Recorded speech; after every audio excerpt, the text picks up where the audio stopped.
Bad boys, what you want, what you want, what you gonna do when Chevy John Brown come for you? The Good, the Bad, and the Guilty is recorded live with the men and women of law enforcement. All suspects are innocent until proven guilty in a court of law. Now, here's your host, Iredell County Sheriff Darren Campbell. Bad boys, what you gonna do? What you gonna do when they come for you? Well, welcome everybody to the Good, the Bad, the Guilty here today. So glad to be here today. It's been a couple weeks since I've been here. So thank y'all for tuning in today. If you're listening, you can listen to WSIC on Facebook. You can listen to WSIC on 100.7, 1400 AM. It's on X and Y and Z. And their app, WSIC app. They got a cool app. I do have that one myself. So, Matt, it's good to be here, buddy. Yeah, absolutely. It's been a while since I've been here. I didn't see you since the fair last night. Oh, yeah. It's been a fair deal. I don't think I got a fair. It's not been very fair. Oh, you had a fair deal. You've been a fair deal. Yes, the fair's in town. It is big. It is started on Saturday. Started on Friday. Mm-hmm. Saturday Saturday and Sunday were big days. Saturday had those midget wrestlers out there. Is it midget or little people? They were Mini Mania was the name of their group. Okay. So and I mean I didn't talk to them to find out exactly. I understand what you're saying though. Politically correct. There's like dwarfism and little people. Okay. And that kind of stuff. Okay. You're getting way too in the weeds with that. Now I will tell you, people that's crazy. Those guys on the motorcycles. Oh yes. I saw that last night, and I'm like, guys, there's got to be a better way to make a living. Mm-hmm. Yeah. I think our job is dangerous. Holy moly. Those guys are crazy. Yeah, so you've got dirt bikes in there. There's a guy on a 110, and you think he's like way outgrown this thing. Why is he on that little kid's bike? But he flips it like he's over a rooftop here. Yes. And he'll go up and come down on a airbag, and then the big boys come out. Yes, sir. Two YZ 250s with guys on them with no. I don't know if it's no brains or just all guts, whatever it is, but they're jumping about 45 feet high for a distance of over 80 feet. And they're doing flips. They're letting go of the bicycles. They're doing Captain Morgan's, Superman's, everything up there in the air. Yeah, I was like, guys, come on now. There got to be a better way to make a living. Well, ladies and gentlemen, thank you so much for tuning in to us today. I am tickled to death to be here. My name is Bill Hamby. I have the pleasure to be one of the two chief deputies at the Iredell County Sheriff's Office. Have Captain Matt Burleyson and our good friend and Deputy Mark Calabrese. Today's show is going to talk about our Explorer program. So if you have any youth in your family or any youth that you are friends with or that you know that might be interested in a really cool way to kind of dip their toes in law enforcement, I guess you could say, Matt. We're going to talk about our program today. Mark's one of our coordinators, leaders, advisors, herder of cats, and all that sort of good stuff. And then hopefully we'll have plenty of time to talk about our Cyber SWAT program, which is through the Safe Surfing Foundation. I know, Mark, you lead the charge on that as one of the instructors of that program for the Sheriff's Office. But before we get started today, we want to talk about our good friends down at Harrison's down in Mooresville. Matt? Yes. I can personally say that last night I was sporting one of my nice shirts from Harrison's. I saw that shirt. I was going to ask you about that. It is an awesome shirt. It's what they call their dry weave or their air weave, I think it is. So I knew it was going to be hot down there last night. So I had that on that I got at Harrison's. And then this weekend, was spending some time up in the mountains and had a lightweight Carhartt rain jacket that I bought at Harrison's that I was able to stay just dry enough without being too hot. Did they do the embroidery for you? They did on my shirt, yes. Okay. Yeah, and I saw that. So I was down there yesterday. I was at Harrison's yesterday, and I picked up uniform pants for our Explorers. Yes. As a matter of fact, those guys look really sharp out there working. But I saw. So they have an embroidery. I thought they just did stuff for us, but I guess it's for everybody. They have they got a great embroidery program. Yeah. So and above and beyond service, I'll say that I come to those guys on, I guess it was Friday, and I'm like, here, I need this for the fair, and Saturday. And they looked at you and go, Matt, it starts today. Yeah, it did. It was starting. Yeah. So Saturday and Sunday and then Monday, holidays. Those pants were there on Monday. They had worked the holiday. They found them in Winston or Hudson because they have several different places. They put them in an employee's car. The employee drove halfway. The employee from Mooresville drove halfway. They met. They traded out the pants. They got them to me so that we could outfit the Explorers. Yeah, they're awesome. Yeah. They're awesome. So, from the job site to the rodeo to the backyard hammock, Harrison's has you covered. They are the Southeast leader in Carhartt and area workwear, and nobody has more in-stock work boots. That is true. They can get you ready to go boot scooting from Western favorites like Cinch, Rock and Roll Denim, and Wrangler. I'm partial to the Carhartts myself. Visit their Mooresville location, which is right across from the Walmart down in Mooresville. They're off 150. Or you can shop online at harrisonsusa.com. And Harrison's will get you ready for home, for work, for Western. And wow. And wow, they do a good job. And they are great supporters of law enforcement. So we really do appreciate them taking care of us. Yeah, they've got the 511 pants down there, the ones that Now, we've been for everybody that's not in law tactical. enforcement that doesn't know what that means, what is a 511 pant, Matt? Oh, it is the premier tactical pant in the industry. That's what I'm wearing. Oh, because you're so tactical. You mean comfortable pants with lots of pockets? Is that what you're trying to say? Thank you. Stretch in the waist. That's important. Exactly. Yes, it is. No, 511. I don't really know where they just started or come from, but they outfit military, tactical stuff, combat-proven gear, I guess you'd say. They've actually got a storefront down in South Charlotte, so you can get under 511. Bags, backpacks, men, women, that stuff. But it's kind of hard to find. You could see a little bit at maybe at Dick's or Academy. Well, when you go to Harrison's, they've got everything. Yes, exactly. And if they don't have it, it'll be there just about 511 overnight. Boots and the other stuff, and you could order that. But First Tactical is a good brand that they carry as well, and that's what we wear. Our detention staff wears, and the Explorers are wearing. So that's the same style pant. I just wear Carhartt. Well, you are that. Big pants with lots of pockets, stretchy waist. I thought Carhartt was for cowboys. I don't see you on a cow or no, a horse. No, it'd be a Clydesdale. It'd be a big one. So, ladies and gentlemen, just a few. It's gonna be one of those shows, y'all. Thank you for tuning in. Yankee talk. I mean, the guy here talk yet. So Mark, thank you so much for taking time out of your day today. I know you are one of our SROs, and we'll introduce you more when we get after the break, because you have quite the story about coming to the sheriff's office, being a professional chef, and all this other stuff. So you're the reason why we wear the stretchy pants. Thank you very much. but I know you do a great job as one of our SROs. So we'll talk about that. But so, ladies and gentlemen, again, today's theme, we're going to talk about our Explorer program. It's a really neat group of young people. And it is a way to serve your community. It's a way to get some hours toward college. It is a way to figure out if you kind of want to get in the law enforcement community, especially with some of the cool things that y'all let these young people be, get exposed to with our deputies and detention officers. So we got about 20 seconds left. So thank you so much for taking your time to tune in today. We'll be back after a short break, and we may let Matt talk some more. If not, we'll let Mark talk a whole lot.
going to be one of those shows today, So Mr. we are, Calabrese. yeah, he threatened to throw me out before I got here. You're going to knock me out sitting over here.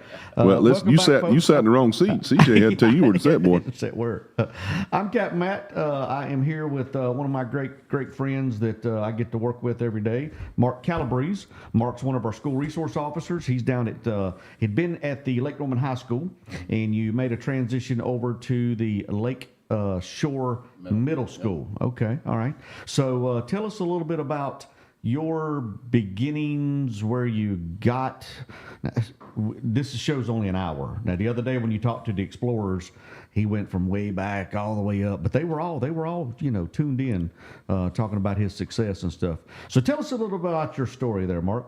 Okay, my background is in cooking. So about 30 years. All right, let me just push pause right there. For our listeners, you ain't from around here, are you? No, I'm not. Okay. So if you don't understand Northernese, just get one of them books out and just get the translation. You can figure it out. So I went to culinary school up in New Jersey. Graduated in '96, and I've been working in kitchens since '91. My career came to a halt during COVID when I came down here in a transfer, but I didn't give up on that, and so I had a desire of doing this. So many years I was in the kitchens. I was executive chef. I worked in Pennsylvania, New York, New Jersey. We've cooked for we've cooked parties for 5 to 2,000. I've cooked for corporations, restaurants, hotels. I've done businesses from $500,000 to $30 million. And everything rests on the chef all the time. All right, so I gotta ask a question. Now I know you cooked in Jersey. Yeah, it's crazy. Did you ever do any sanitation related jobs?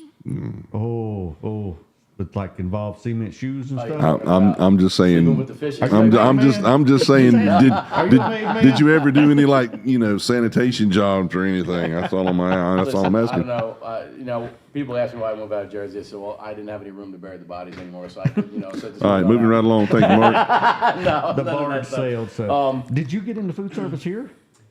Well, yeah, I came down on a transfer of one of my companies, and it came to a part where they wanted, whatever everybody's feeling is, want to get shots and stuff like that, and I didn't really need it, so they said it couldn't work anymore. So I said that's fine.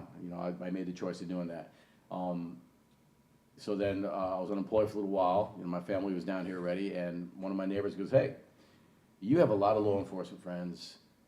You've been around, you've been in ministry for a long time, and that's another thing. My wife and I have been in ministry for 33 years together, teaching youth and children. We're still in children's ministry now in a local church. We've been doing it for a long time." And he said, "Why don't you go be an SRO?" So I kind of applied, not knowing what the program was down here, because up there you would apply, take a test. It was all civil service, and then you would basically, if they picked you, you passed the test and picked you, you'd go to their county school. It's a little different up there. Right. Yeah, police academy. Police right? academies Yeah. in the county. So every town, basically 85% of New Jersey has town police, and they have county police, but they're not county police like us. They only do courts, they do civil, and they do prison transports mainly. And so then Captain Matt calls me up and said, "Hey, do you have your BLET?" And I said, "What's BLET?" And he explained the process. So I said, "No." I said, "Well, He gave me the number to the former director that was there, was Tom Carver, and got me connected with him. I went, I filled everything out, I got in, and he just kind of followed me. And as I was going through, Alan Cranford, was one of the instructors, former sheriff, and he had made a phone call, said, "Hey, we still have Calabrese here, wondering what's going on a little bit," and because other agencies are trying to scoop me up. I wanted to work for the sheriff's office, and I told my wife I want to work. So we did our homework. My wife did her homework about Sheriff Campbell, and she said, "We're going to Iredell County." She said, because I heard, she said, not just because the county was great, but she also, with the sheriff and is what he stood for. Right. And so I said, I want to work for the sheriff's office. I don't want to work for any other agency. And so through Captain Matt, set it all up, and then I got a phone call and said, "Hey, Sheriff wants to meet with you." So we sat down and met. He asked me a few questions, and the sheriff looked at me and basically said, "You kind of the same lifestyle. You have the same amount of children, same age. We're about the same age." And he said, "I'm always looking for." He said, "My SROs have to be a certain type of person. Has You're right. the integrity. You work in the schools. You're working with kids." He says, That's the biggest thing I look for. I look for the personality, integrity in a person. And he said, let's go ahead and start the process. So then I get a phone call the next day, and that's like, I don't know what you did or what you said to the sheriff, but he said, let's go down there. We're gonna get you a CO, and we're coming down at lunchtime. And you showed up, and I'm like, got out of class, and went the to whole school. entourage. And here we are. Whole entourage. We had 15 SUVs outside. Came in and we signed up. And I'm like, I called my wife. Said, honey, I just signed a get this offer with the sheriff's office. He said, once you pass the exam, you see you have a job with us. And, and I enjoyed it. So fast forward us through all that. We pick you up. Yep. You become an SRO. I know you went down to Lake Norman High School, Right. and then you now at Lakeshore Middle School.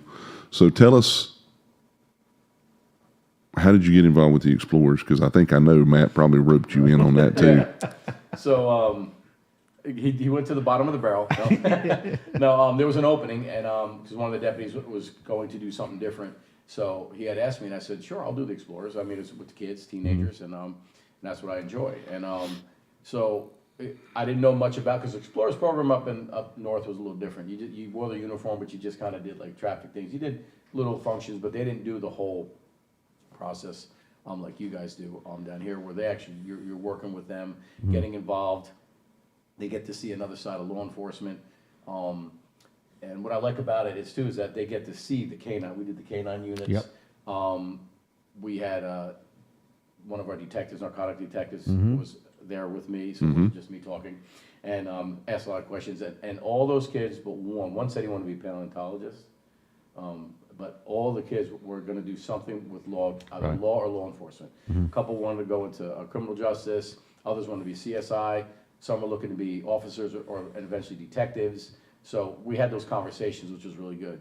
But, And see, I think that's amazing that we offer a program like that, because Matt, you handle a lot of our interns, college interns now. Right. I used to do that prior to you having it, and I remember one young lady in particular, amazing intern, very very smart, and kind of as her graduation present, we let her go down and observe an autopsy, and she wanted to be in CSI.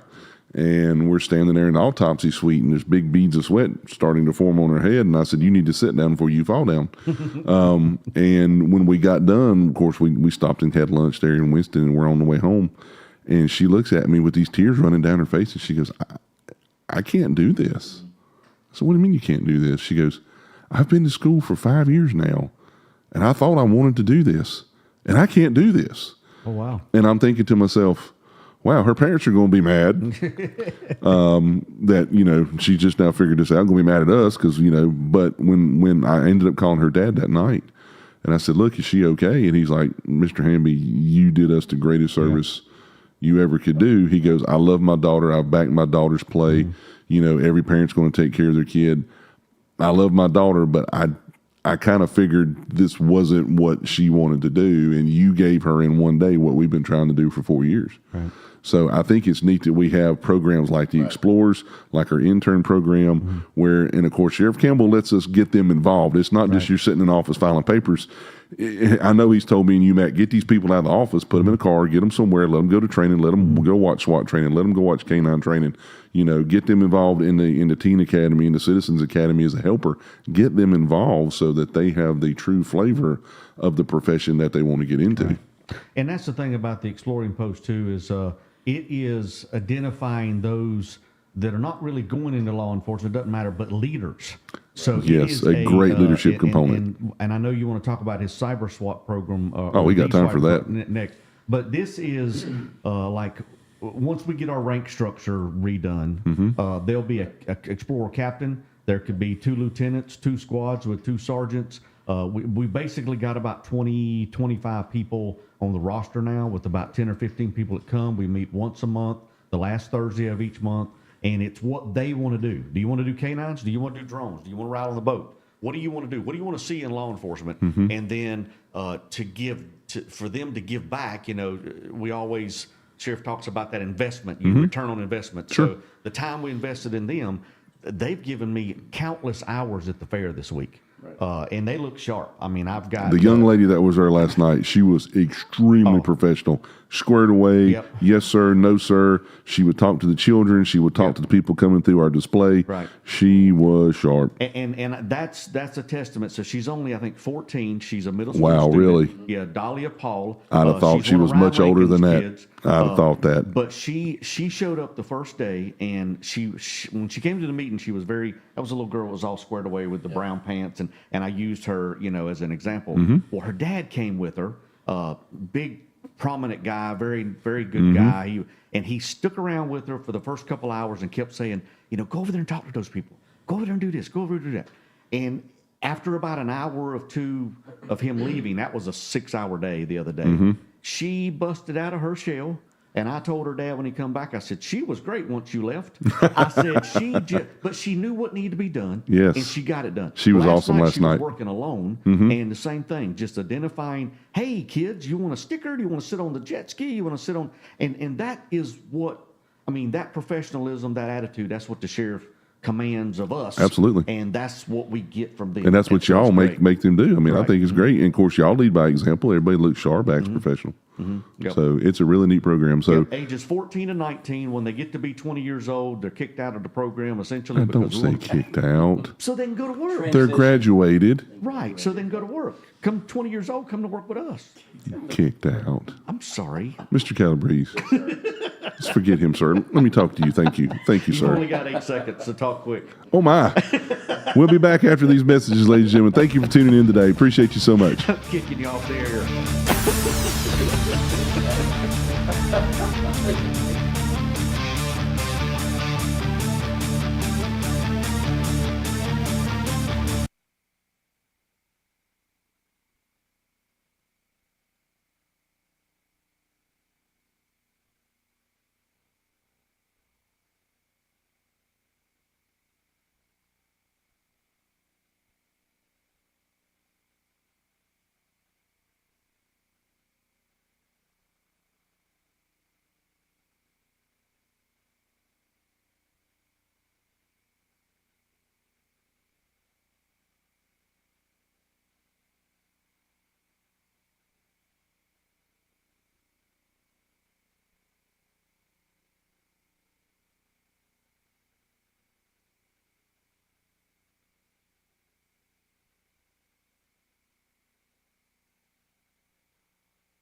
All right, welcome back to the Good, the Bad, and the Guilty. We are live in studio here in the beautiful Purple Heart Home Studio. Absolutely. We are with the lovely Chief Deputy Bill Hamby, just Bill. Let's and clean your the glasses. Wonderful Mark Calabrese. Is that better now? Have I learned my lesson? Yes. Better attitude? Okay. Just don't kick people out no more. No, lovely. they threatened to kick me out during the break. So, but I'm still here. I'm still sitting. Notice I'm not standing. But we have the great pleasure of having Mark here with us. He's one of our Explorer advisors, and we were talking about the Explorers because what an integral part they've been of the fair this week. The work that they've done. We're always accepting applications. How Mark, can they get involved with the Explorer program? Well, you can go on the website, on the sheriff's website, and there's an application right there. We fill it out, and it goes to Dara, and Dara will forward everything over, and then send information to the students that are interested. And then we make contact with them. They'll come to the meetings, which we have once a month. It's usually the third or fourth Thursday, last Thursday, depending on how it falls. And we meet in different places. Mainly, we meet up at the sheriff's training area up here off of Chipley Ford. And we start planning on what we're going to do. And what's the cost to be a member of the? Get out of my head. So I was going to say, how much does it cost, Mark? $0. Say another free program put on by the sheriff's for office. any $99. program. It's $3.99. Free 99. There you go. There you go. Yep. See, sheriff will never charge for any program like this that we can do for the community. Absolutely not. If there's any cost, we'll put those back on the backs of the drug dealers. Our dope dealers will pay for that. We'll take their money and do that. Asset with it, forfeiture money. But they are, teenagers don't know what size clothes they wear. You can't ask them their pant size or their shoe size. I don't know why, but they don't know that. So that's been difficult, getting them their uniforms and then tucking their shirts in. I guess they don't do that kind of stuff. And wearing a belt. Now you're talking foreign. Yeah, but they do look sharp. They got out there, and we talked about our whole last meeting last week was Thursday before the fair started, was about presentation, appearance, dealing with the public, customer relations. And I mean, that is, people don't realize that's a big part of law enforcement. You're selling. Well, now that's a skill that even if you don't get in law enforcement, even yeah, if you come to exactly. the program and learn these skills, any job, any trade, any public interaction, Right. I will be amazed. And I've had several people around where my son goes to school, and they'll come up to you and they go, "He always calls me sir." I said, "He better." That's right. They're like, "That's just odd to hear that." I'm like, "No, it's not. Yeah. It's manners and it's upbringing and it's respect." So yeah, it's different. Yeah, because nowadays you've got them, they don't communicate. You've got young people that like to talk on the apps or Snapchat or phones, and that's not what they're about. I mean, these kids, they want to be part of something bigger. They want to be leaders. They want to be, whether they become law enforcement or not. I mean, I think they're just taking hold of that whole, Right. and the parents are so proud of them. I mean, I had another young man from Teen Academy, Carter Kelly. He's a Langtree charter student. And I told him, hey, you should do Explorers. I told him the night of Explorer or Teen Academy graduation, they signed him up on the app, just like you said, or went into the website, signed him up, come to the meetings, and he got a compliment from Jamie Welburn, who was working the other night. Said Carter was amazing. Kid was on top of everything, showed up before anybody else did, had the sheets off the tables, wouldn't move the golf cart because he knew that was an adult thing. Correct. And then everything stocked, and like he was telling the officers, hey, this is what we're going to do. This is how it's going to be done. I'm like, the kid knows his stuff. I mean, so I There you told go. Dad what a great job he had done as well. And really, I mean, parents can take some pride in seeing their students, teenagers come grow, I guess it is, so we appreciate that. What an incredible segue. Yes, exactly. It's almost like we know what we're doing, right? We've done this a time or two, yes. It's So moving on. another program, Mark, that you've played a very instrumental portion in here with the sheriff's office is a program that, as far as I know, we are still the only agency in the state of North Carolina that has this program. It's called Cyber SWAT. It is through the Safe Surfing Foundation, and how this all came about was Sheriff Campbell is dear friends with a retired sheriff in Virginia, Sheriff Mike Brown. When Sheriff Brown retired, of course, he retired young and didn't want to just stop being in law enforcement, so he decided that he would do something to help the youth, help the young folks. So he came up with the idea of the Safe Surfing Foundation, and out of Safe Surfing has come Cyber SWAT. And I'm gonna let you talk more about it here in just a little bit. But just to give our listeners just some facts I pulled off the internet today. In a study conducted by one of the larger polling companies in the United States, 95%. That's almost all in my math. 95% of all teenagers admitted that they daily use smartphones or smart devices to access the internet. Okay. 45% of those 95 say I'm on it all the time. Right. Like it's there all the time. Like I got to hit over and hit a button and I'm on a website. So I thought that was interesting. And one of the things, and here again, Mr. Calabrese, I might be stealing some of your thunder, but what Cyber SWAT does is it emphasizes safety while accessing the internet and how to make wise choices while staying safe. And I know before you came and when I was still doing Matt's job, we've got a program here at the Sheriff's Office, the dangerous apps. And we take that out to parents and parental groups, church groups. In fact, I'm fixing to do one in a couple weeks for a church here in Statesville. Kids will get into trouble with their thumbs. Yes. These thumbs will get you in a whole lot of trouble. And one of the things that my wife's nephew was a recruiter for a major university south of Statesville. I'll just leave it at that. And his specialty was soccer players. And he said, we were talking as my son was going through the recruiting process. And he said, Bill, you'd be amazed at the 4.5 and 5.0 GPA, homecoming queen, soccer stars, played this team and that team and played this team. And they have all these accolades and all these letters of reference. And he said, the first thing we ask is, what's your name? What's your social security number? What's your date of birth? And what are your log-ons for your social media? And he said, we go to their social media sites and it's red Solo cups, it's bottles of liquor, it's drugs, it's guns, it's inappropriate behavior. And he said, we take that application of that 5.0 mega star and we throw it in the trash can. He said, because our school is not going to be responsible for that kind of activity. And there's way more people wanting to get in to play sports at these major universities than they have room for. And he said, we're not going to take a liability. And I thought, my God, how powerful is that? Right. That these parents and these people and these children, they need to know their thumbs at a tender age will get them in so much trouble or stop them from being able to be in so much stuff. So when Sheriff Campbell and Sheriff Brown brought this idea of Cyber SWAT, man, that was right up my alley. And then you've taken it and run with it to higher heights. So tell our listeners what Cyber SWAT is and kind of what you guys do, because I think it's a wonderful program. Right, so it is, like we said, it is an internet safety program, but it's not conventional. It's very interactive, and what we do is we actually recruit their peers to be leaders that we deem they're doing good in school, good in classes, and I look at also the popular. I look at the athletes. I look at people that have a lot of people around them. So I started recruiting them. So I started out with 6 in the beginning, and then I grew to about 15 leaders. So let me just push pause right there. One thing I forgot to mention, we have this at all the high schools that we at the Sheriff's Office have: North Iredell, West Iredell, Lake Norman High School. Okay, so I'm sorry, I didn't mean to interrupt you. I just want our listeners to know we have these in the high schools that we service. Right. And so we got to 15 leaders, and we got to, on average, about 90 to 100 kids were coming.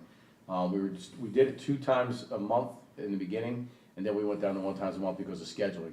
But the internet program, we talk from everything from how much time you spend on your phone. There's actually a paper that asks you all the questions. We hand it out to them. To nothing ever gets erased what you put on the internet. That's right. And that seems to make their curiosity even more so. And like they look at you like you're crazy. Like I said, all those little secret apps you have and all these things you have, and I would name some. I said that you're not hiring anything. You're not hiding anything. What you are doing is you're putting things in there. We'll be back to talk about Cyber SWAT. It's a hard time. Dude,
Do you play this music, Bill, like creeping around your house? Listen, CJ has got my heart already, brother. This is my Alfred Hitchcock music. That's what I know it is. See, exactly. it sounds like detective music. That's like, it's, what are they doing over there? Sounds like old people. Wow. I'm still getting kicked out of here, I know. Matt, Kicked when this is over with. Mark, take us away, buddy. Tell us about CyberSWAT, please. So, as I was saying, that when we start talking about CyberSWAT and about how everything you do on your phone is out there, you just can't erase it. Correct. So we go through subjects like dating in the digital age, predatory behavior, like some of the harder subjects. We started getting into AI a little bit. We also do mental health. I've gotten an individual from the counseling office that is trained in it. She actually helps kids that are addicted to phones and stuff like that. Oh, wow, that's She gets awesome. involved with the mental health, so she did a presentation for us. I brought in guests. Special Victims Unit, Sex Special Offender Victims Unit. Unit, to talk about it, Detective Cody James, Mm-hmm. about the apps. So we get into all the nitty gritty of everything. We even talk about dating violence, and it comes through. It comes through the internet, and suddenly we have a section of cyberbullying. We explain to them what that's all about and what the ramifications and what can happen to you if somebody were to harm themselves because of you. There could be civil and we get into everything with these subjects. And then I started branching out with how does the internet shape our lives? How does it shape our thought process? How does it shape our shopping? How does it shape Self-esteem and self-esteem? views. So I started getting other subjects, adding it to it, but staying within those realms of dating violence. And the biggest one that was the dating violence one, dating in the digital age, and the predatory behaviors, because they didn't realize a lot of these kids don't know what catfishing is, and that it's on the rise, and it's tied in. And we did it before they put it out. We started teaching them about human trafficking through the internet, and then CyberSWAT had the organization put it out the following year. Right. So we started. We got a head start on that, and how it's tied in to the predatory behavior. The kids meeting people, and it's no more. I said it's no more the van or the car coming up and grabbing kids anymore. No. It's more insidious than that. Yeah. Right, it's the luring, it's the grooming, they don't understand that. So there's actually checklists that we have, and we ask kids, we're going to ask you these questions because it's interactive. And we tell them, hey, raise your hand if you think this is a red flag or not a red flag. Questions like, hey, if they tell you how good you look, or hey, your friends are really good. Oh, I like those bands that you have. And as we go down the list, and kids raise their hand, that's a red flag. Some kids, I don't think that's a red flag. Right. And then we let them know, well, this is a red flag because, and they understand the what it all means. And then we get them to ask questions. And when they legitimately ask questions, we did like a reward base where a few pieces of candy. And once the kids started seeing that, we started getting more people to ask questions and get more involved. And the leaders do all the presentation. They'll come to me. That's one of the cool things that I found about the program, and especially the way you guys were teaching it, is it's kind of designed to take on some synergy where you find those leaders to where they start teaching and you guys fall back as the advisors, but obviously you're there to make sure everything doesn't go off the rails. But then those people are raising the next generation of leaders, and then you're branching out and going to the middle schools. So you're getting them younger and younger. And one of the things, again, one of the studies that I found today was they don't want to hear from old people like me, certainly, or Matt or you. Younger people respond to their peer level or someone that they hold in higher esteem. So you are taking these high school students, they're learning the programs, protecting them, and then it's really neat that you're letting them go down and talk to the middle school kids. So the middle school kids are learning these lessons as well from people that they respect and understand, and it kind of just starts building on itself because those middle schoolers, they get in the program once they get to high school, and then you have those kids coming in leaders, and then it starts perpetuating itself. That was really neat to watch. And that's the greatest thing about that because, like you said, they'll come to me, they'll show me their presentation, and I'll make sure we have all the criteria. Where you have the questions, you have the material, do you have the information, and then we'll go back and tweak it. They'll come into my office and we'll sit there and we'll do all the PowerPoint, and they go and present it. We would give them treats. Captain Matt was very generous. Yes, I had to put him on a budget. He had to reel me in every once in a while, but you get 90 kids come in. But and we're in a separate room. That we're able to to use the screen and interact with everybody. So they're learning life skills of presenting, talking in front of a crowd while they're learning the lessons that are keeping them safe. Yep. And it's to me, it was just a huge force multiplier. I thought it was just amazing when we first got it, the way you guys took it and ran with it. Yeah, and it's really good that when they pose these questions to them and they talk to them, and then I'll get involved because sometimes they get a little nervous, and then I'll just like set a little electricity in there. Hey, what do you think about this? And then it gets a discussion going. So then then you'll have this person answer and that person answer, and then they'll start going back and forth. So now you get a dialogue. And what I like about this program a lot, it's not just we're teaching them internet. They're seeing other side of law enforcement. The kids are coming up. They're talking to us more. When I first started there, myself and Deputy Knupp, it was like 3 or 4 people. But now we had 2-3 dozen kids hanging out with us in the morning or coming up to us in lunch hour, seeing us in the hallway, or we were asked the teachers, hey, can you come in and talk a little bit about cyber SWAT? Or the kids would come in, hey, can I bring my friend into cyber SWAT? So they were the ones that were bringing the force in because of the way we're presenting. Now I know food was a factor, but they had to sit there for 25 minutes and listen to the presentation. Absolutely. And they were very respectful. There were some kids we had to be like, hey, I had to pull them aside. If you can't be respectful, because I had 3 rules. Sure. I said, you can't come back in here. And it was also done through the school. It was approved by the school. We took attendance just like any other club did, and we submitted attendance. So if you were not there and told your teacher you weren't, that was completely on you. Right. So we kept accountable as well. But I know that's one of the things that I brought. I'm glad you brought that up. I had forgot to mention that earlier in my notes. But Dr. James was sold in 100% to the program. All the principals that have the program in their school, they came and met with the sheriff. They met with you guys. We explained the program to them, and every one of them was like, "Absolutely, bring it, bring it. It's great." So got a graduation course as well, just like they're part of the National Honor Society. They've got it's courses awesome. that they graduate. It's awesome. And it's good too, because even throughout the weeks and stuff, like kids are maybe getting cyberbullied or somebody's sending something in there, they come to us. So what we do is then we see what the material is, and then we go to the counselor's office and we sit down in the counselor's office, and then they know it is, and then they would start the process this way. So they started coming to us and they started showing a certain thing. It was mainly, the bantering, the paper tigers, calling each other names. Then it became a couple things were some bullying situations that it was able to stay at a school level where they were able to bring the parties together. They had the agreement stuff. So that's what I think the main goal Sheriff Campbell wants to do is, because what we do is community. Absolutely. And this was to reach out to the kids. And then the parents heard about this. And the parents would come to, hey, you're that deputy that does the cyber SWAT. So they would see me at football games. And then they started asking me, hey, can we get it to the middle school?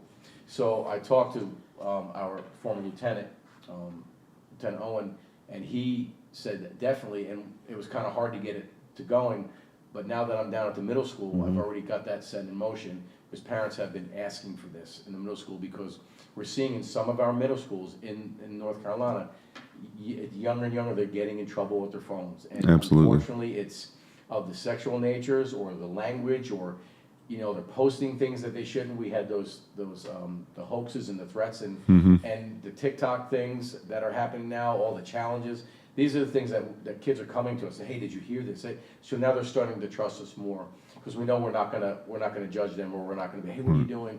And and there's times we had to bring kids in, and they had like I said, there's kids that are addicted to their phones. They had to sit with the counselors because they're realizing this. And then when we do the mental health thing, there's kids that have those issues too, because of being bullied or having issues where people are making fun of them on social media. Or they were taking off a group because they weren't running with them. So it's a big deal. Like what I've seen more is that this social media really is shaping our kids' minds. Right. And they're defining who they are. They're It's losing their themselves. self-identity. Self-identity, instead of them getting their own identity. And that's a great point, and I'm glad you brought that up. And this is just one of the programs, Matt, in the couple minutes that we have left, because I know you need to make an announcement about Citizens Academy coming up. But this is just one of the things that if you come to Citizens Academy, you're going to learn about the programs that we have in the community. You've always heard the sheriff say we would much rather prevent a crime as have to investigate a crime. And if we can help these kids, help these parents, help these kids, man, we're all better off. So Yep. tell us about your Citizens Yeah, Academy, because it is Academy, coming quick. It is coming. It is right around the corner. So we'll get the fair cleaned up and get those guys out of here. And then the following week we start meeting on Tuesdays. What is it about and you Thursdays. kicking people out and getting them out of here, dude? Well, I don't know. Tell us about Citizens Academy. So Citizens Academy is a great opportunity for you guys to take a peek behind the curtain. Not a peek, a full view behind the curtain. So come check us out. You'll get to ride the boat. You'll get to do the CSI stuff. Get to meet all the dogs. We do it on a canine training day. CERT team, range day, crime range scene. day. I mean, there's plenty of bullets now. You guys have talked about more bullets, and let them shoot. The fully automatic. Thanking the thing. sheriff for that. Absolutely. But what I like about it too is it keeps growing. It keeps getting more dynamic. Yes, you're right. We talk about we tell the parents the programs that we offer to citizens. One time we took them into school and we locked them down. We showed them what it looked like when we're coming into school to help their kids. The door locks. Just all of the tools. Whether the drug dealers bought them or the commissioners have supported us with them, we show them the tools that we have and we let them hold them, touch them, feel them, see how they work, and just what the sheriff's office is doing for their community. And hopefully by the end of this academy, we will have a new vehicle to show them. A big, nice. Okay. Yes, a new vehicle. A new vehicle. Yes. We'll let But sheriff. there's We'll make plenty of, sheriff that. Plenty of openings. Go on Facebook. Go on our website. Go on our app. You're able to just click on that. You sign up. I do need your driver's license, age, that kind of stuff. We want to make sure we don't have any felonious individuals coming Correct. through Correct. because of some of the things that we're doing. But yep, we no cost. All free, Absolutely free. bullets, Absolutely free free. boat rides. Yep. CJ, thank you so much for having us today, sir. Thank you to WSIC and Purple Heart Homes for having us here today. It's been a pleasure. Mark, thank you for taking your time. Matt, it's a pleasure to be back with you today. Ladies and gentlemen, thank you so much for tuning in today to The Good, the Bad, and the Guilty. We'll see you next Wednesday.